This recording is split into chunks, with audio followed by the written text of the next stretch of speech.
Hi everybody, Ray again. Today I'm at the Dover Mall and guess what? Check it out right here. I found the counterfeit of my 9-gear spinner being sold locally. A big surprise to me. We're gonna take a look at them and compare them side by side because guess what? I have one of my 9-gear spinners with me. Alright, so here we have my box set 9-gear spinner, mini gear, and 3-gear together. Here are the two counterfeits. So this is the 9-gear counterfeit and the 3-gear counterfeit. Now right away what I noticed about this is that the buttons don't actually tighten up. They're actually loose. It's hard to do it with one hand, but the buttons are actually loose on this. And it spins decently, you know, nothing unexpected there. But the sound and feel, you can hear it. The sound and feel is obviously not up to par. It feels like it's a cheap Chinese. Well, there it is. You can hear it there better. The plates are clearly aluminum.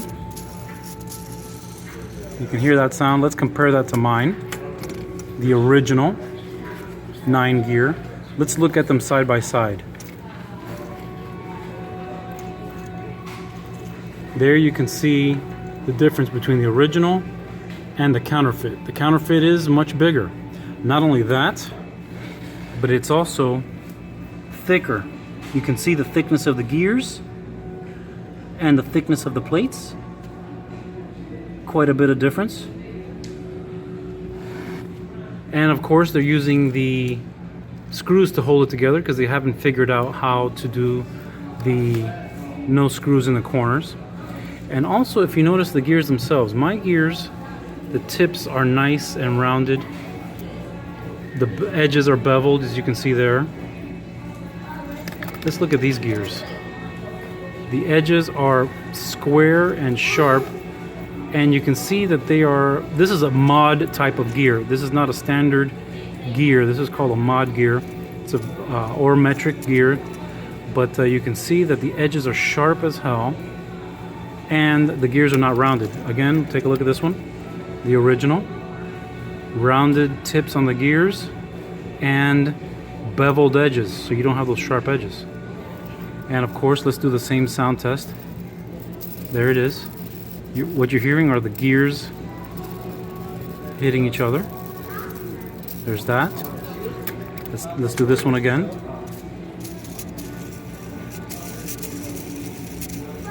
One other thing I noticed, if you look real close here, you'll notice that the bearings are pushed to one side of the gears, and there it is, the bearings sticking out on the other side. So that the gears and the bearings are actually not the same width. The gears are a little bit narrower.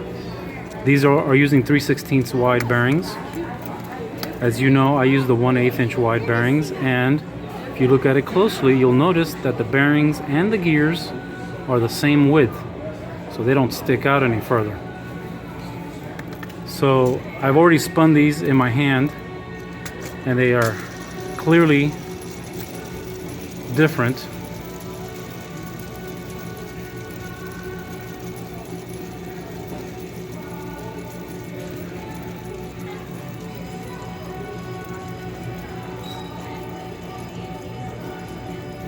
While that's going, let's take a look at the 3-gear here. Same thing. If you listen to the 3-gear, has that cheapy, hard to do with one hand, the cheapy sound to it. I don't think these are actually brass gears. I think these are brass plated steel, and I say that because of the way the material looks and feels. This does not look and feel like brass. It looks like it's plated, and I think it's steel. But if you don't know what you're looking at, you might think it's brass.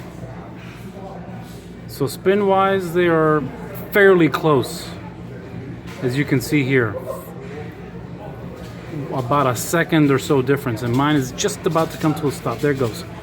So spin-wise, I would say they're probably close. So if we take a look at the 3 gear, again, you have that same kind of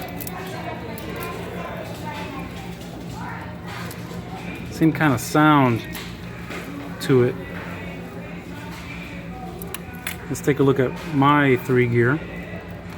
There it is there. Very smooth.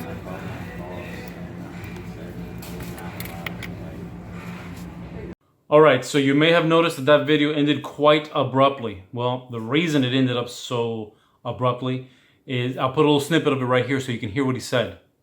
Very smooth.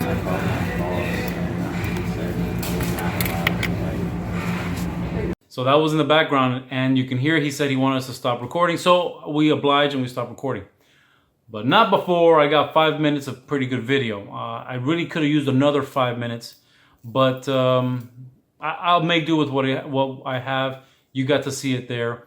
So what I'd like to do first is discuss something else. My own personal feelings about this whole thing. And here's one right here.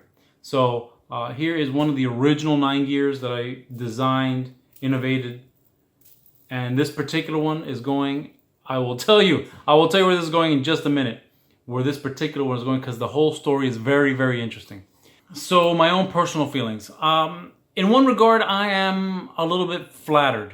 Here I am toiling away my workshop in a very small state, and what I would consider a small workshop, family-owned shop. And in that toil, I designed and innovated, and it took 2 months to get it just right. Designed and innovated, researched the 9 gear spinner. So this was at a special request by a client, and I figured out how to get it done. So before I did this, no one had done it, no one had thought about it, no one even had the idea for it until I made it. So I designed and innovated it. I don't know if I'd say invented, but you might say invented. I don't feel that way. I don't feel like an inventor, but anyway.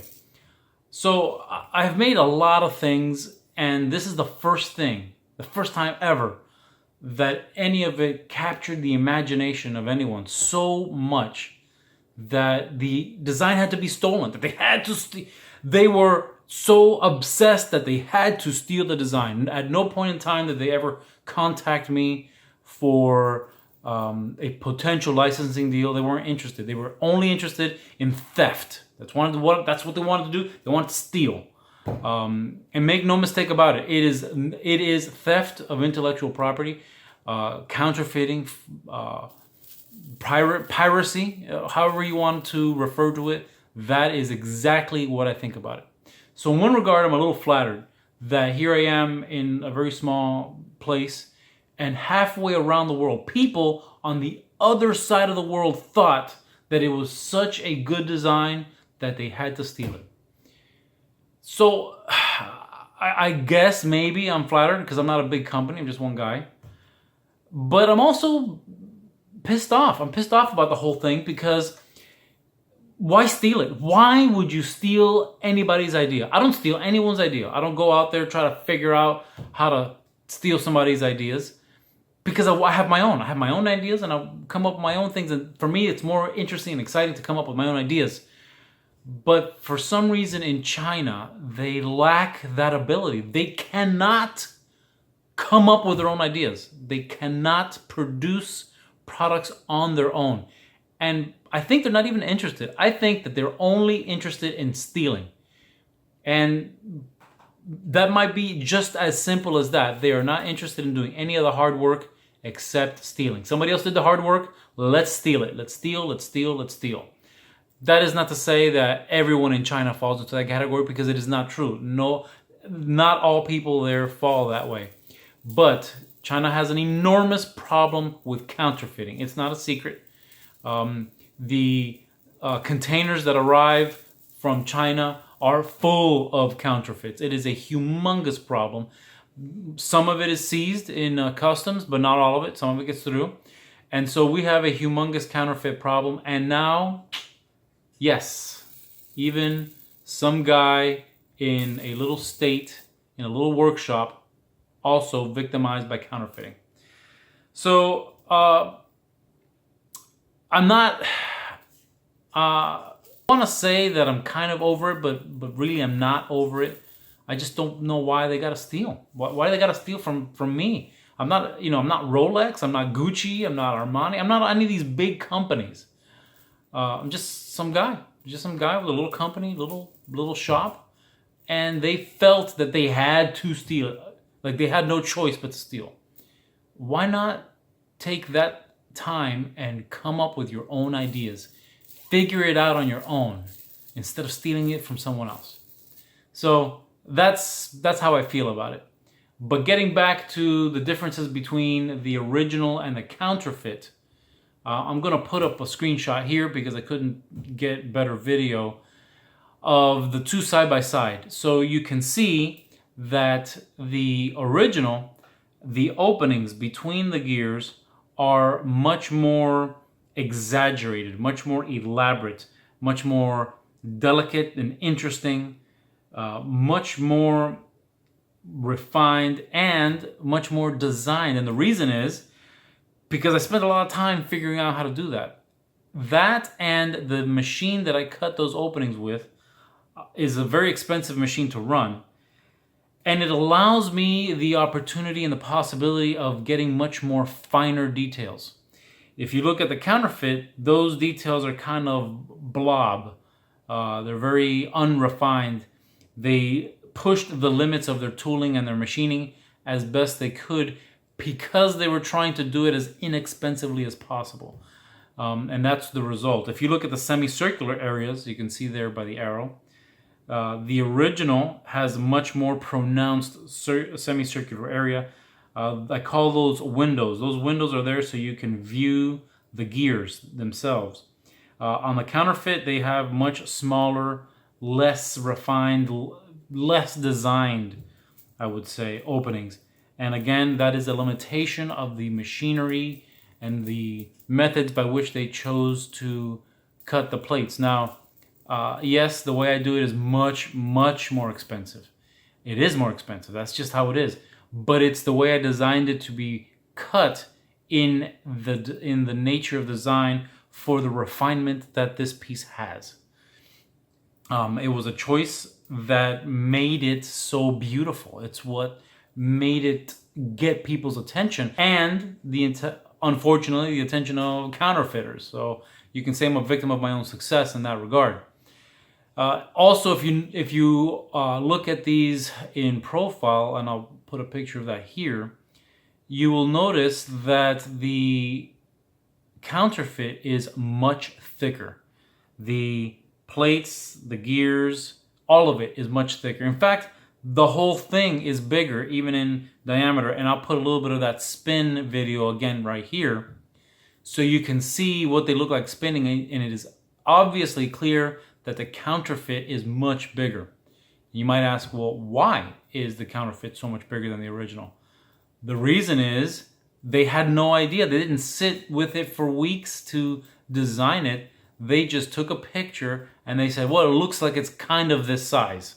Let's make it. So they never had that opportunity for the refinement. Also, the gears that they chose, they probably chose very inexpensive gears. These are mod gears. And I explained in the video, I'll put that snippet back up here, the difference between those gears. Notice the gears themselves. My gears, the tips are nice and rounded. The edges are beveled, as you can see there. Let's look at these gears. The edges are square and sharp, and you can see that this is a mod type of gear. This is not a standard gear. This is called a mod gear.